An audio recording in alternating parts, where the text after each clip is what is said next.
Hello everyone, आपण one liner पाहतोय. या लेक्चरमध्ये आपण जुलै आणि ऑगस्ट यामधील जे काही महत्त्वाचे वन लायनर आहेत ते पाहणार आहोत. ओके, तर आजचा पहिला वन लायनर आहे, स्पर्धा परीक्षेतील पेपर फुटी आणि इतर गैरप्रकारांना आळा घालण्यासाठी उपाययोजना सुचवणारी समिती कोणती किंवा कोणत्या समितीची स्थापना करण्यात आली. तर माननीय किशोरराजे निंबाळकर समितीची स्थापना करण्यात होती महाराष्ट्र सरकारतर्फे.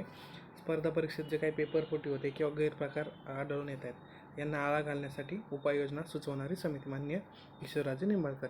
या अगोदर MPSCचे अध्यक्ष किंवा चेअरमनसुद्धा होते, आपल्याला माहीत आहे. ओके, पुढचा वन लायनर आहे, मुख्यमंत्री वारकरी महामंडळ जे काही स्थापन करण्यात आलं तर त्याचं मुख्यालय कुठं असणार आहे, तर ते पंढरपूर. ओके, आधीच्या लेक्चरमध्ये आपण बघितलं अनुभवसाठी जे काही महामंडळ आहे त्याची स्थापना करण्यात आली. कुठं होतं मुख्यालय? मुंबई येथे, घाटकोपर मुंबई येथे.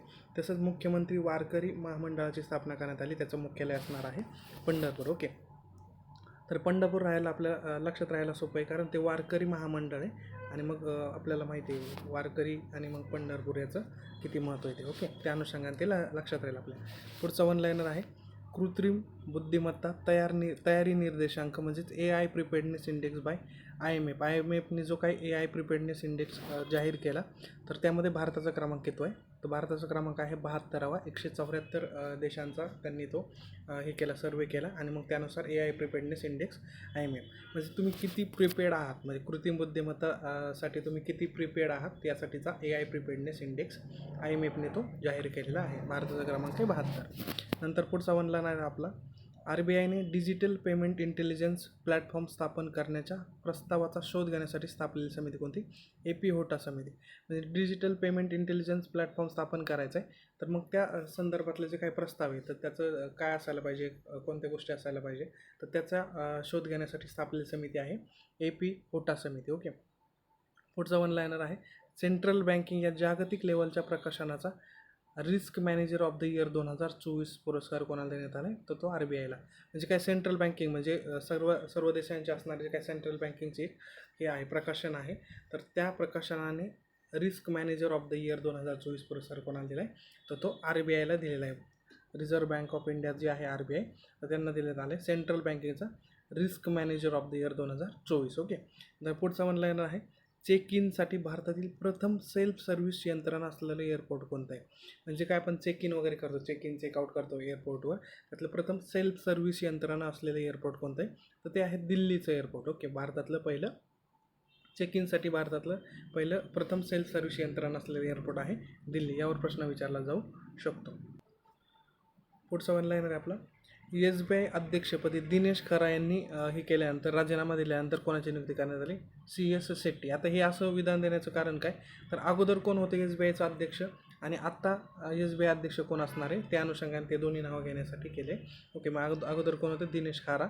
आता यांच्या राजीनाम्यानंतर CS शेट्टी हे SBIचे अध्यक्ष असणार आहे. ओके, SBI अध्यक्ष. पुढचा वन लायनर, भारतातील सर्वात मौल्यवान ब्रँड कोणता आहे, तो आहे टाटा समूह आणि नंतर मग दुसरा क्रमांक कोणता? इन्फोसिस, नंतर आहे HDFC. भारतातील सर्वात मौल्यवान ब्रँड असणारं जे काही लिस्ट वगैरे ते जाहीर केलं जातं वेगवेगळ्या संस्थांकडून, त्यातलं सर्वात मौल्यवान ब्रँड आहे टाटा समूह. आता हे कशावर काढलं जातं, तर तुम्ही किती चांगल्या क्वालिटीचं बनवताय, प्रोडक्ट बनवताय किंवा तुम्ही किती देशाला मदत करताय, म्हणजे मदत इन द सेन्स समाजाला वगैरे जे CSR वगैरे असतील त्या सगळ्या गोष्टींचा त्यांनी यातून आपल्याला का ते डिटेल नाही विचारलं जाणार, परंतु भारतातील सर्वात मौल्यवान ब्रँड कोणता आहे, तर तो टाटा समूह. दुसरा आहे इन्फोसिस आणि नंतर तिसरा आहे HDFC. आता रतन टाटा यांचं निधन झाल्यामुळे सुद्धा आपल्याला यावर प्रश्न विचारण्याचे चान्सेस आहेत. ओके, भारतातील सर्वात मौल्यवान ब्रँड टाटा समूह. नंतर दक्षिण आशियातील सर्वात मोठी उड्डाण प्रशिक्षण शाळा कुठं आहे, तर ती अमरावती. जे काय महाराष्ट्रातलं अमरावती आहे तिथं दक्षिण आशियातील, म्हणजे जो काय दक्षिण आशिया आहे त्यातील सर्वात मोठी उड्डाण प्रशिक्षण शाळा कुठे? अमरावती, महाराष्ट्र. ओके, नंतर पुढचा वन लायनर आहे, जगातील प्रथम CNG बाईकचं अनावरण करण्यात आलं, जिचं नाव आहे फ्रीडम. ओके, जगातली पहिली CNG बाईक आहे तर तिचं नाव काय आहे तिचं? फ्रीडम. तिचं अनावरण कोणी केले? माननीय नितीनजी गडकरी यांनी तिचं अनावरण केलं. आणि फ्रीडम ही कोणत्या कंपनीची? तर ही बजाज कंपनीची किंवा बजाज ऑटोची असणारी ही फ्रीडम बाईक ही जगातली पहिली CNG बाईक आहे, जिचं अनावरण केले माननीय मंत्री गडकरी यांनी. ओके, हे लक्षात ठेवायचे, कारण फ्रीडम कशावरून आहे किंवा फ्रीडम कशाच्या रिलेटेड आहे असा जरी प्रश्न विचारला तरी आपल्याला तो समजणार नाही. तर ती बजाज ॲटो असणारी किंवा बजाजची बाईक आहे, जी जगातली पहिली CNG बाईक आहे. ओके, आणि अनावरण कोणी केलं? माननीय गडकरी यांनी केले. नंतर पुढचं म्हणणार आहे नॅशनल मेडिकल कमिशन, जे आपण NMC म्हणतो ज्याला. तर नॅशनल मेडिकल कमिशनच्या अध्यक्षपदी कोणाची नियुक्ती करण्यात आली? BN गंगाधर. आता यावर प्रश्न विचारण्याचे चान्सेस खूप कमी आहेत. ओके, पुढचा वन लाईनर आहे भारतातील महिला उद्योजकांना सक्षम करण्यासाठीचा नीती आयोग आणि सिबिल ओके कंपनीचा कार्यक्रम कोणता आहे? तर तो आहे सेहर. ओके, सेहर कार्यक्रम आहे महिला उद्योजकांना सक्षम करण्यासाठी, मग त्यांना लोन देणे किंवा त्यांना गायडन्स करणे, प्रॉफिट जास्त मिळवण्यासाठी किंवा क्वालिटी वगैरे त्या सगळ्या गोष्टीसाठीचा हा कार्यक्रम असणार आहे. सिबिल कंपनी आणि नीती आयोग. ओके, नीती आयोग यांचा असणारा हा संयुक्त कार्यक्रम कोणता आहे? सेहर. आणि कोणासाठी येतो? महिला उद्योजकांना सक्षम करण्यासाठी, फक्त महिला उद्योजकांना सक्षम करण्यासाठी, भारतातल्या महिला उद्योजकांना सक्षम करण्यासाठीचा हा कार्यक्रम सेहर लक्षात ठेवायचा आहे, तो विचारला जाऊ शकतो. नंतर NTA मार्फत स्पर्धा परीक्षांच्या सुधारणा प्रक्रियेसाठी नेमलेली समिती कोणती? के राधाकृष्णन, जे इस्रोचे प्रमुख होते के राधाकृष्णन यांच्या अध्यक्षतेखाली नेमलेली समिती. आपण वर बघितली बघा, माननीय किशोरराजे निंबाळकर यांच्या अध्यक्षतेखाली स्थापन केली महाराष्ट्र सरकारची समिती. तशीच नॅशनल टेस्टिंग एजन्सी जी आहे NTA, त्यांच्यामार्फत स्पर्धा परीक्षांच्या सुधारणा प्रक्रियेसाठी, म्हणजे काही देश लेवलला किंवा राष्ट्रीय लेवलला जे पेपर फुटी होतात किंवा इतर ज्या काही गोष्टी असेल त्याच्या सुधारणा प्रक्रियेसाठी नेमलेली समिती कोणती? के राधाकृष्णन समिती. ही राष्ट्रीय लेवलला असणारी समिती. आणि मग महाराष्ट्राच्या बाबतीतली समिती कोणती? आपण वर बघितली मान्य किशोरराजे निंबाळकर समिती. ओके, या दोन वेगवेगळ्या समित्या आणि दोन वेगवेगळ्या एंटिटीने स्थापन केलेल्या समित्या आहेत, ते लक्षात ठेवायचं आहे आपल्याला. नंतर पुढचा वन लाईनर आहे जे आपण गिग कामगार म्हणतो. गिग कामगारांसाठी सामाजिक सुरक्षा कायदा आणणारे दुसरं राज्य कोणतं आहे? तर ते आहे कर्नाटक. पहिलं राज्य 2023मध्ये कोणतं होतं? राजस्थान होतं. म्हणजे काय गिग कामगार आहेत. गिग कामगार म्हणजे काय? झोमॅटोवाले असतील, स्विगीवाले असतील, हे जे छोटे छोटे उद्योग करणारे किंवा काम करणारे कामगार आहेत त्यांना गिग कामगार म्हटलं जातं. तर त्यांना सामाजिक सुरक्षा कायदा आणणारं राज्य कोणतं आहे दुसरं? तर आहे कर्नाटक. पहिलं कोणतं होतं? राजस्थान. 2023मध्ये झालं आणि मग आता 2024मध्ये कर्नाटक आहे, त्यांनी गिग कामगारांसाठी सामाजिक सुरक्षा कायदा आणलेला आहे. नंतर पुढचा ऑनलाईनर आपला राष्ट्रीय क्षयरोग निर्मूलन कार्यक्रम प्रधान सल्लागारपदी, म्हणजे जो काही राष्ट्रीय क्षयरोग निर्मूलन आपण कार्यक्रम बघतो, जो काही हे आहे, तर तो त्याच्या प्रधान सल्लागारपदी कोणाची नियुक्ती करण्यात आली? सौम्या स्वामीनाथन. आता हे नाव महत्त्वाचं आहे, सौम्या स्वामीनाथन. या अनुषंगाने मग आपल्याला प्रश्न विचारला जाऊ शकतो. राष्ट्रीय क्षयरोग निर्मूलन कार्यक्रमाच्या प्रधान सल्लागारपदी म्हणून यांची नियुक्ती करण्यात आली, सौम्या स्वामीनाथन. ओके, नंतर पुढचा वन लाईनर आपला पूर्व भारतातील प्रथम अपंग विद्यापीठ कुठे स्थापन करण्यात येणार आहे? रांची, झारखंड. जर काही पूर्व भारत आपण म्हणतो तर त्यातलं पहिलं विद्यापीठ असणार आहे अपंगासाठीचं किंवा अपंग विद्यापीठ, रांची, झारखंड. पुढचं वन लाईनर आहे महिला सक्षमीकरणासाठी 100 दिवसांची विशेष जनजागृती मोहीम राबवणार, म्हणजे गव्हर्नमेंट ऑफ इंडियाने राबवली. तर ती कधीपासून कधीपर्यंत येणार नाही? 12 जून ते 4 ऑक्टोबर. ओके, 12 जून ते 4 ऑक्टोबर. आता एवढे आपल्याला डिटेल्स नाही विचारलं जाणार किंवा एवढा प्रश्न विचारण्याचे चान्सेस थोडे कमी. मग महिला सक्षमीकरणासाठी काय काय असणार? सगळ्या महिलांच्या बाबतीतल्या ज्या काही चांगल्या चांगल्या गोष्टी असणार आहे, ज्यांनी महिलांचं सक्षमीकरण होईल, अशी ही मोहीम असणार आहे, ज्यामार्फत गव्हर्नमेंट ऑफ इंडिया त्याचा प्रसार करेल किंवा त्या सोयींचा सुविधा त्यांना देईल. ओके, पुढचं वन लाईनर आहे अवयव प्रत्यारोपणासाठी परदेशी नागरिकांचा पसंतीचा देश कोणता आहे?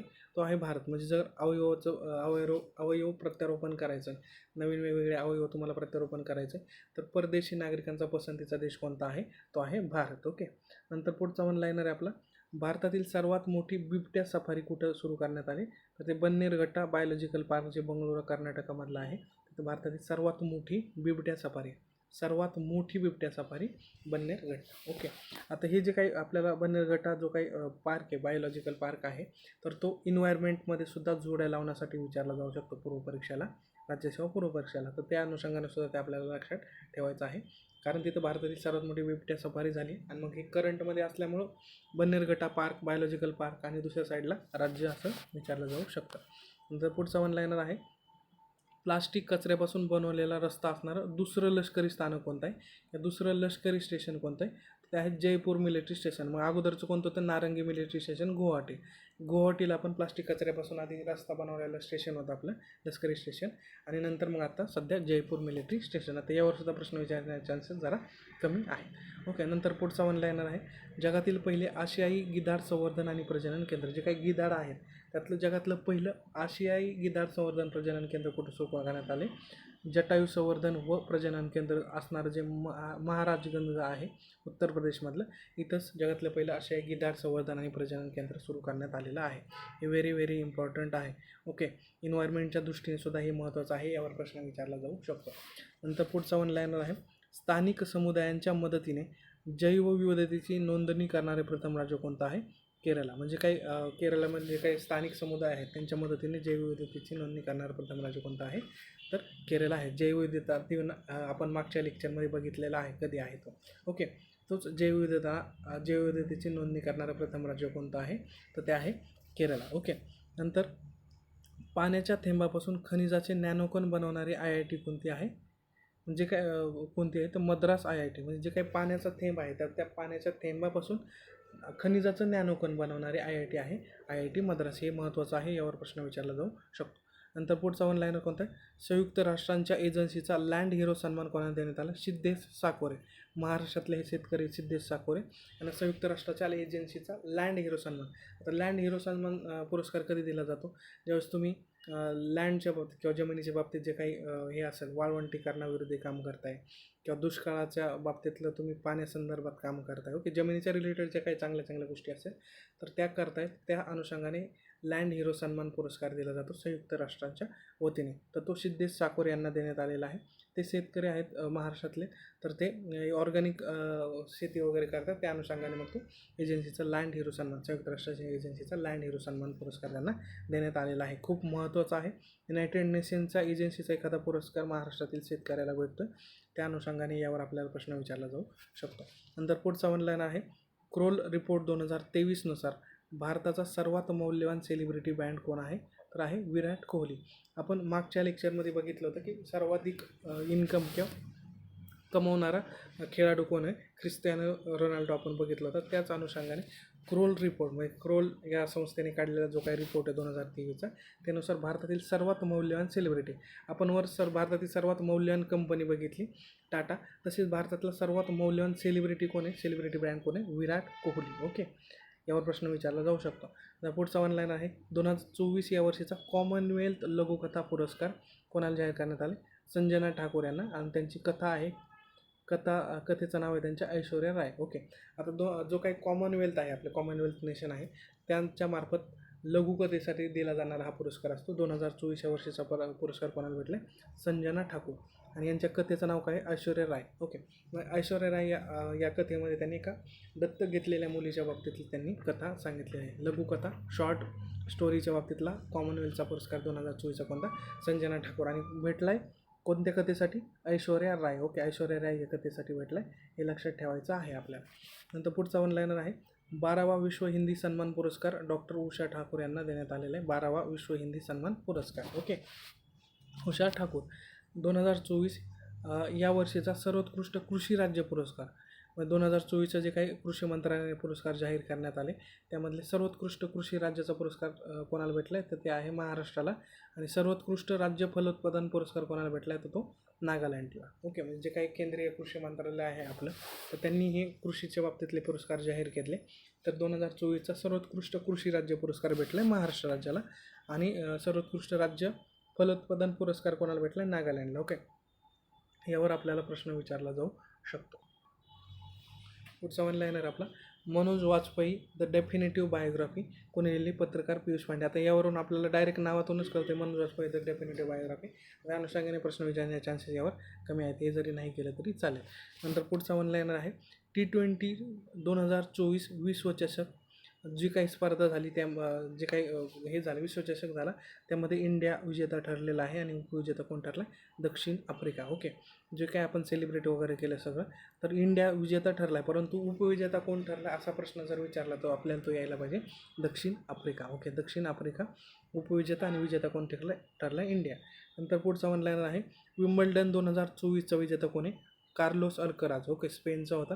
त्यांच्या विरुद्ध नोवाक जोकोविच सर्बियाचा होता. विम्बल्डन 2024 ज्या काही स्पर्धा होतात, ओके, विम्बल्डन असेल, फ्रेंच असेल, ऑस्ट्रेलिया असेल, ओके, तर ह्या स्पर्धा कुठं होतात किंवा म्हणजे कोणत्या कोर्टवर होतात आणि 2024च्या कोणी जिंकल्यात, याचं एक टेबल आपण आपल्या लेक्चरमध्ये तो दिलेला आहे अवेलेबल करून, तो जर व्यवस्थित केला तरी सफिशियंट आहे. ओके, असं 2024चा विम्बल्डन कोण? Carlos Alcaraz, Spain. ओके, हे लक्षात ठेवायचं आहे. रोहन बोपन्नाला कोणता पुरस्कार किंवा कोणते विजेते ते ठरलेले आहेत यावर आपल्याला प्रश्न विचारला जाऊ शकतो. ते आपण नोट्समध्ये कव्हर केलेले आहे. ओके, नंतर पुढचा वन लाईनर आपला, वन डे क्रिकेटमध्ये सलग 2 शतके झळकावणारी पहिली भारतीय महिला क्रिकेटपटू कोण आहे? स्मृती मंधाना. म्हणजे काय, वन डे क्रिकेट स्पर्धा आहे त्यामध्ये 2 शतके जिंकणारी किंवा 2 शतके झळकावणारी पहिली भारतीय महिला कोण आहे? Smriti Mandhana. Okay, one day क्रिकेटमध्ये सलग 2 शतके झळकावणारी पहिली भारतीय महिला स्मृती मंधाना. पुढचं वन लाईनर आहे, पॅरिस ऑलिम्पिक 2024साठी भारताच्या सेफ डिमिशनपदी नियुक्ती कोणाची करण्यात आली? गगन नारंग. ओके, आता हे एवढं डिटेल नाही केलं तरी चालेल, कारण जर स्पोर्ट्सवर विचारायचं म्हटलं किंवा ऑलिम्पिकवर प्रश्न विचारायचं म्हटलं तर किती गोल्ड मिळवले, कोणी गोल्ड मिळवलं, किंवा किती किती मेडल भारताला मिळालेत, अशाच अनुषंगाने आपल्याला प्रश्न विचारला जाऊ शकतो. त्यामुळे हे जरी नाही केलं तरी चालेल. पॅरिस ऑलिम्पिक 2024 भारताचे ध्वजवाहक कोण होते? PV सिंधू, बॅडमिंटन आणि Sharad Kamal, table tennis. Okay, नंतर पॅरिस ऑलिम्पिक 2024 भारतीय संघासाठी मुख्य प्रायोजक कोणती कंपनी होती? अदानी समूह होता. पॅरिस ऑलिम्पिक 2024साठी मुख्य प्रायोजक कोणी? अदानी समूह. ओके, नंतर पुढचा ऑनलाईनर आपला, भारतीय पुरुष क्रिकेट संघाच्या मुख्य प्रशिक्षकपदी कोणाची नियुक्ती करण्यात आली किंवा निवड करण्यात आली? गौतम गंभीर. नंतर पुढचा जागतिक वाळवंटीकरण आणि दुष्काळ निवारण दिन आपण बघितला होता तो मागच्याच लेक्चरमध्ये. नंतर पुढचा वन लाईनर आपला, राष्ट्रपती भवन जे काही सभागृह त्याचं नामकरण करण्यात आले, नामांतरण करण्यात आले. मग त्यातले कोणते कोणते सभागृहाचे काय नामांतरण करण्यात आले? दरबार हॉल जे अगोदर नाव होतं त्यांचं नामकरण काय करण्यात आले? गणतंत्र मंडप. अशोक हॉल होतं त्याचं नामकरण काय करण्यात आले? अशोक मंडप. आणि मग 2023मध्ये आपण काय नामकरण केलेलं आहे? तर मुघल गार्डनचं अमृत उद्यान केले. राजपथ होतं त्याचं कर्तव्यपथ केले. ओके, आपण जनपथ मागच्या लेक्चरमध्ये बघितलं आहे, तर जनपथ काय आहे हे कमेंट बॉक्समध्ये असं मला सांगा. ओके, 2023 मुघल गार्डन अमृत उद्यान हे नामकरण केलं आपण. राजपथचं कर्तव्यपथ केलं. राष्ट्रपती भवनचं जे काही दरबार हॉल आहे त्याचं गणतंत्र मंडप, अशोक हॉलचं अशोक मंडप. ओके, नंतर पुढचा वन लाईनर आपला, सर्वोच्च न्यायालयात नियुक्त झालेले मणिपूरचे प्रथम न्यायाधीश कोण आहेत? तर एन कोतेश्वर सिंह. ओके, सर्वोच्च न्यायालयात निवृत्त झालेले मणिपूरचे प्रथम न्यायाधीश आहेत एन कोतेश्वर सिंह. मणिपूरचं ते पहिले न्यायाधीश असणार आहे सर्वोच्च न्यायालयात नियुक्त झालेले. ओके, आता 11 नोव्हेंबर 2024पासून 51वें CGI आपले नवीन CGI आपले हे घेणार आहेत, शपथ घेणार आहेत. त्या अनुषंगाने सुद्धा आपल्याला ते विचारलं जाऊ शकतं. ओके, तर 51 CGI संजीव खन्ना असतील 11 नोव्हेंबर 2024पासून. ओके, तर त्या अनुषंगाने आपल्याला प्रश्न विचारला जाऊ शकतो. नंतर UPSC अध्यक्षपदी प्रीती सुदान यांची नियुक्ती करण्यात आली. 1 ऑगस्ट 2024 ते 29 एप्रिल 2025 हा त्यांचा कार्यकाळ असणार आहे. मनोज सोनी यांनी राजीनामा दिल्यानंतर प्रीती सुदान यांची नियुक्ती करण्यात आलेली आहे UPSCच्या अध्यक्षपदी. नंतर पुढचा वन लाईनर आहे, नीती आयोगाच्या धर्तीवर गुजरातची संस्था कोणती आहे? तर GRIT किंवा त्याला ग्रीट म्हटलं जातं. Okay, Gujarat state institution for transformation, GRIT. Okay, NITI आयोगाच्या धर्तीवर महाराष्ट्राची असणारी संस्था कोणती आहे? तर ती मित्र आहे. ओके, मित्रा, MITRA, मित्रा ही संस्था आहे. ओके, आसामची तशी सीता संस्था आहे, म्हणजे जशी गुजरातची आहे ग्रीट किंवा GRIT, महाराष्ट्राची जशी मित्र आहे तशी आसामची आहे सीता. ओके, ह्याचे फुल फॉर्म आपल्याला बघून घ्यायचे आहेत. त्यावेळेसचे आपण ते लेक्चरमध्ये ते कव्हर केलेले आहेत. ओके, नंतर पुढचा वन लाईनर आहे आपला, 3 नवीन फौजदारी कायदे जे आपण BNSS वगैरे जे आपण पाहिलेत. ओके, BSA वगैरे जे पाहिले 1 जुलै 2024पासून ज्याची अंमलबजावणी झाली. तर या कायद्यांसाठी ई-साक्षी, न्याय सेतू, न्यायश्रुती आणि ई-समन्स ॲपचे अनावरण करण्यात आले. ते कुठं? चंदीगड येथे. ओके, नंतर पुढचा वन लाईनर काय, नेपाळचे पंतप्रधान तिसऱ्यांदा कोणाची नियुक्ती किंवा कोणाची निवड झाली? KP Sharma Oli. Okay, KP Sharma Oli Nepal शेजारी असल्या कारणाने आपल्याला माहिती असायला पाहिजे, तिसऱ्यांदा त्यांची निवड झालेली आहे. माननीय पंतप्रधानांची नरेंद्र मोदी यांची सुद्धा तिसऱ्यांदा निवड झाली. त्या अनुषंगाने ते आपल्याला सेंटेन्स एखादं दिलं जाऊ शकतं. चान्सेस कमी आहेत परंतु माहिती असायला पाहिजे. जर पुढचा वन लाईनर आहे, समलिंगी विवाहाला मान्यता देणारा आग्नेय आशियातील प्रथम देश कोणता आहे? तर तो आहे थायलंड. म्हणजे जे काही आग्नेय आशियातील देश आहेत त्यातला प्रथम देश ज्यांनी समलिंगी विवाहाला मान्यता दिली, थायलंड. नंतर पुढचा वन लाईनर आहे, दिवसातून एक वेळ हसणे अनिवार्य करणारा देश कोणता आहे? तो आहे जपान. जपानमधला जो काही यामागाता प्रांत आहे त्या प्रांताने दिवसातून कमीत कमी 1 वेळा हसणं अनिवार्य केलेलं आहे किंवा बंधनकारक केलेलं आहे. या आपल्याला वन लाईनर विचारला जाऊ शकतो. दिवसातून 1 वेळ हसणे अनिवार्य करणारा देश कोणता आहे? तर तो आहे जपान यामागाता प्रांत. ओके, नंतर पुढचा one liner, Henley passport index 2024 भारताचा क्रमांक किती आहे? 82. आता हे जे काही पासपोर्ट इंडेक्स वगैरे असतो, हेनली पासपोर्ट इंडेक्स जो असतो तो चेंज होतो सारखा, त्यामुळे हे जरी नाही केलं तरी चालतं. यावर प्रश्न विचारण्याचे चान्सेस खूप कमी आहेत. नंतर पुढचा ऑनलाईन काय? रामलल्लाची प्रतिमा टपाल तिकिटावर प्रसिद्ध करणारा जगातला प्रथम देश कोणता आहे? तो आहे लाओस PDR. ओके, रामलल्लाची प्रतिमा टपाल तिकिटावर प्रसिद्ध करणारा जगातला प्रथम देश कोणता आहे? Laos PDR. ओके,